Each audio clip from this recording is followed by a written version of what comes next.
Hey YouTube, welcome back to my channel. Today I have the continuation of my review for the series Titans. We are on episode 9 and it is titled Hank and Dawn.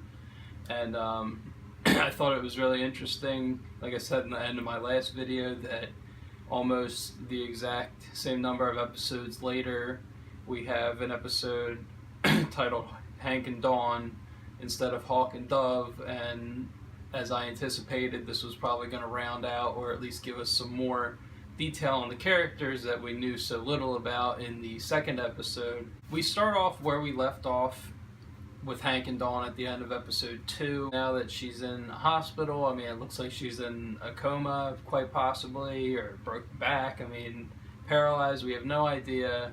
We're just kind of showing her laying in bed and, Hank's with her. While Hank is sitting by Dawn's side, he's drinking, he breaks into one of the rooms and he steals pain pills, and he starts kind of nodding off, and we start to get these dreams that are also memories, and we get more of a look inside of the backstory of these characters. And overall, I mean, this was a great episode. I really wasn't sure what we were going to get going in. I mean, I thought it was going to be, a full episode of Hawk and Dove or Hank and Dawn, and I didn't know how I felt about that because, it's still the first season, and to kind of veer off and have an episode without the main characters is pretty ballsy, and I think it worked. I mean, not 1 second of the show did I think about any of the other characters. I just focused on these two.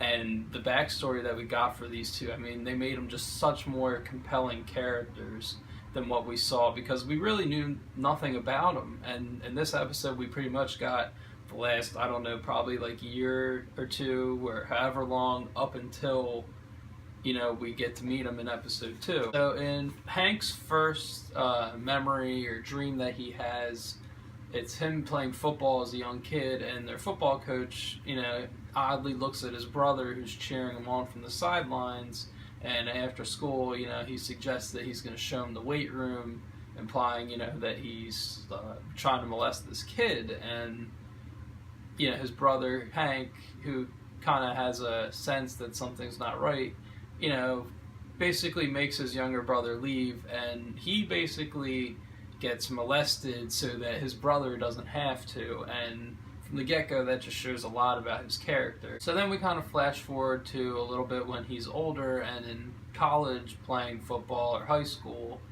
and we find out that he got hurt in a game, and then he was drinking the next day, and he had kind of like a blackout.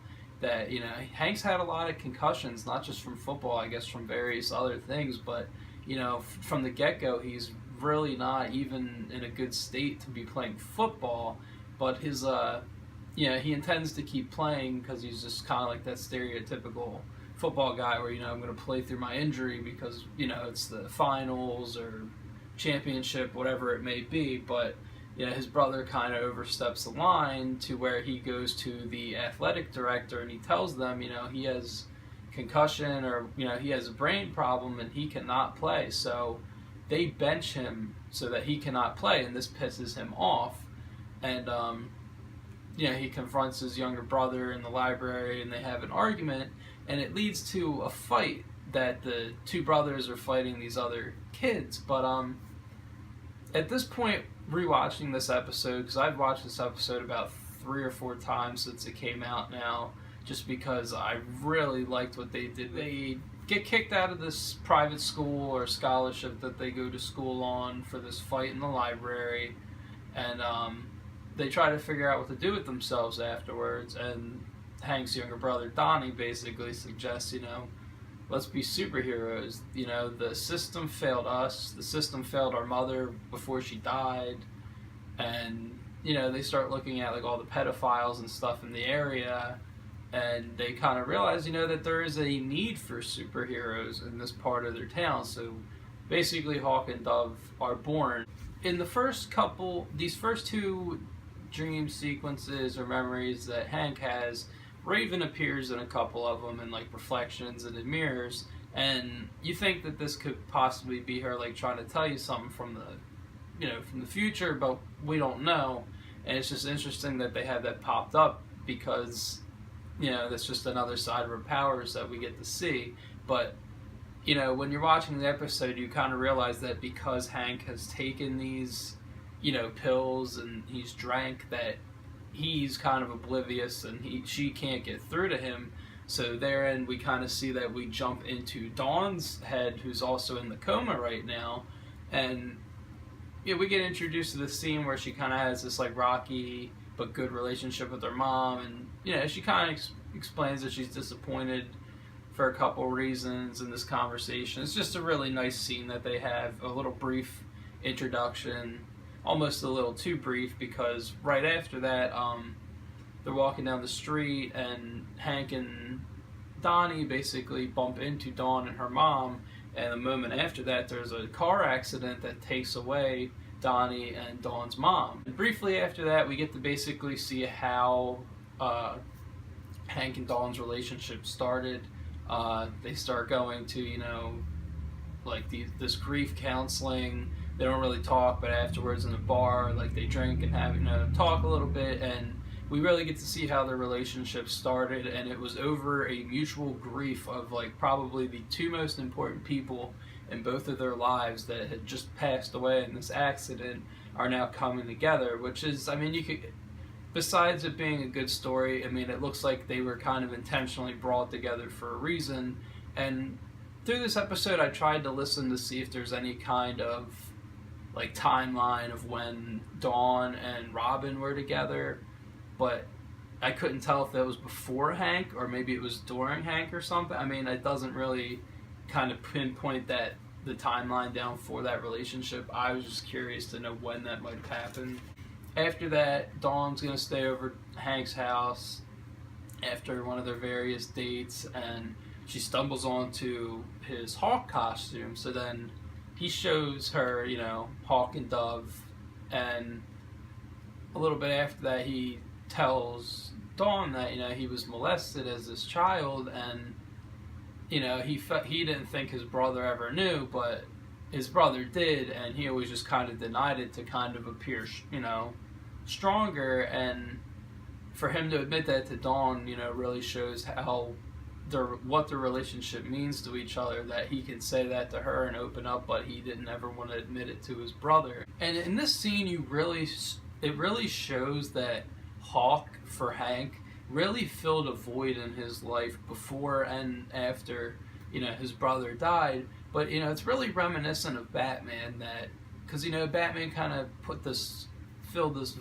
void in his life with, you know, crime fighting, and he could never really let it go. And you kind of see the same thing with Hank from episode 2, where he's already this, you know, rugged, beat down character who, I don't want to say has boundaries, but, you know, he'll go the extra extreme to hurt somebody to get what he needs, you know what I mean? Alright, so Dawn then tracks down the coach that molested Hank as a kid and goes to his house and tries to make him admit, or at least turn himself in for what he did to Hank, because she realized that, you know, Hank needs this closure somehow. She thinks this is the way it's going to happen, but it's not, and they end up getting in a fight. And, you know, Dawn actually gets messed up because she's not a hero or anything at this point. Like, she doesn't have that much training or experience. Right after that, Hank shows up and kind of saves Dawn before things could get too far, and it doesn't really explain if they kill him or not. They kind of imply it,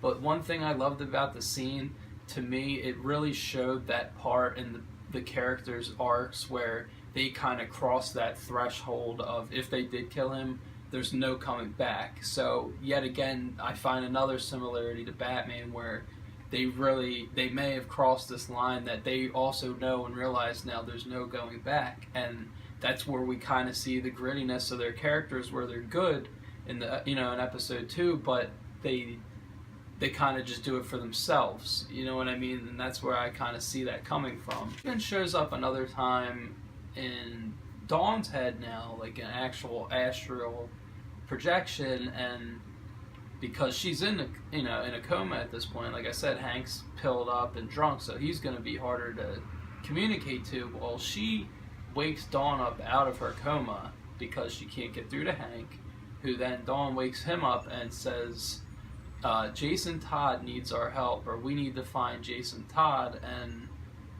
well, she says Rachel needs their help, but that's what they need to do, is find or help Jason Todd. So this could be the implication of this is when Jason Todd's gonna die. Like Jason or Rachel could have had premonition or something like that, and try sending the only other people she could to go either help him or find him. We're not sure. So I just want to say overall, I really enjoyed this episode. Like I said earlier, I wasn't sure if they were going to be able to pull off like a full character episode of just these two without the main characters, and they proved me wrong. I mean, there were parts of this episode where I saw the two characters together who have great chemistry, by the way. There's this great tone that they have and this great exchange that applies more than just the dialogue that they have between each other. But it felt like they could have been in a movie at a lot of points. Like, you know what I mean? This could, some parts kind of felt like a romance. And I'm not saying that's a bad thing, but just that this episode held up on its own, and it kind of came back full circle from episode 2, and then it's going to segue into the future. It came right back full circle, and that's one thing I said before in another episode that I just love, that this show had the courtesy to at least do that. And overall, I mean, I can't tell you enough. This show has blown my mind. I can't wait for the next episode. I think there's 1 or 2 more episodes left in the series for season 1, and there's still nothing about Nightwing.